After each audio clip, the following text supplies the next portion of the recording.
ఆయతుల్ కుర్సీ. అల్లాహు లా ఇలాహ ఇల్లా హువల్ హయ్యుల్ ఖయ్యూమ్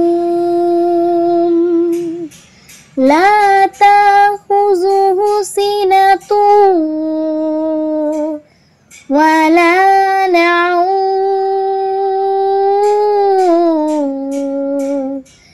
లహు మా ఫిస్ సమావాతి వమా fill urge Mann జల్లజీ యష్ఫఉ ఇందహు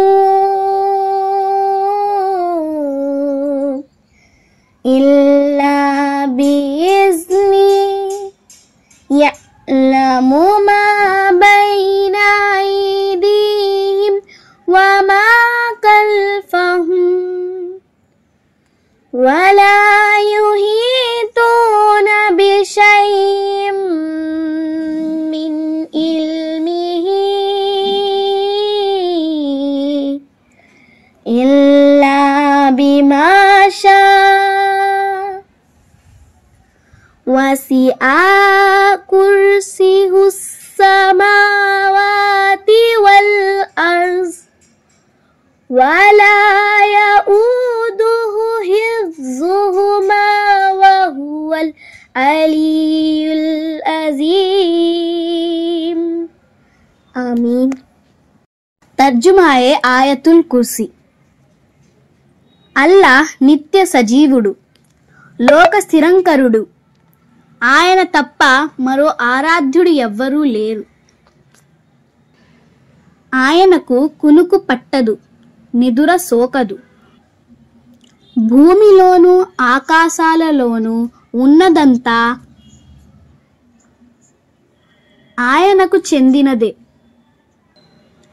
ఆయన అనుజ్ఞ లేకుండా ఆయన సమక్షంలో సిఫారసు చేయగలవారెవ్వరు? మనుషుల కనుల ముందున్నదేమిటో ఆయన ఎరుగు. వారికి కనుమరుగై ఉన్నది ఆయనకు తెలుసు. స్వయంగా ఆయన ఏదైనా విషయ జ్ఞానం వారికి అందచేయాలని కోరుకుంటే తప్ప ఆయన జ్ఞాన పరిధిలోని దేనిని వారి అవగాహన శక్తి ఏమాత్రం అందుకోజాలదు. ఆయన ప్రభుత. గగన భువనాలలో సర్వత్రా వ్యాప్తమై ఉంది. వాటిని కనిపెట్టుకో ఉండటం ఆయనకు ఏమాత్రం జ్ఞాని కలిగించే పని కాదు. అవును, కేవలం ఆయన ఒక్కడే పరమోన్నతుడు, మహామహిమాన్వితుడు. ఆమీన్. సదకల్లాహుల్ అజీమ్.